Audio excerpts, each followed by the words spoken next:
I understand, since I'm stepping in for Chris in this role, that I can be added to his long list of people to whom he now owes a beer. So I think that'll make it worth it. I'm thrilled to be up here with the group that we have, some really big thinkers and doers around resilience measurement. Mark Constance from Cornell University, Derek Hetty from IFPRI, Jillian Wade is with Helen Keller International in Bangladesh. We've got Rosalind Riemans, who's with Columbia University here in Ethiopia and also working with Biodiversity International. And then Gero Carletto from the World Bank.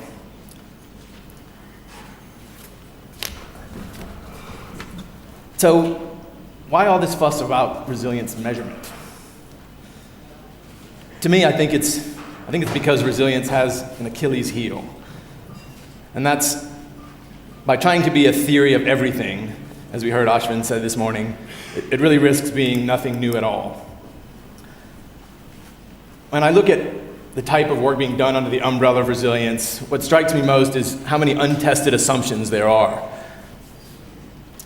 And this is what leads to the relabeling and repackaging of our existing work that we see the tendency to do. And I think at this point, resilience as a concept is mature enough in our development field where we really can't get away with that anymore. And if we do, I think we'll see the support for this quickly slip away. And so what do we do about that? To me, at this point, we've got to be able to start to distinguish between what factors really make a difference to resilience, under what conditions, and equally important, what don't. And I haven't heard in any of the meetings here or elsewhere anything that falls in that last category. We're very loath to say this is not resilience. Now, measurement is fundamental to this. Getting the metrics and the methods right is an essential first step in generating the type of evidence we need to make that distinction. I've been pretty fortunate to be part of several groups and initiatives working on improving resilience measurement. And I'm pretty encouraged by the progress. One of the big things that I feel like we've done recently was to really reach broad agreement around the key purpose for improving resilience measurement. And it's basically this. It's to develop approaches that have diagnostic and predictive power. So helping us to be able to figure out, amongst the range of things that we think may make a difference to resilience, what are those capacities and conditions that are really going to help people mitigate the effects of shocks on their well-being or development chances. And that really tracks with John Hednott's definition of resilience this morning that comes out of a lot of the work on resilience measurement.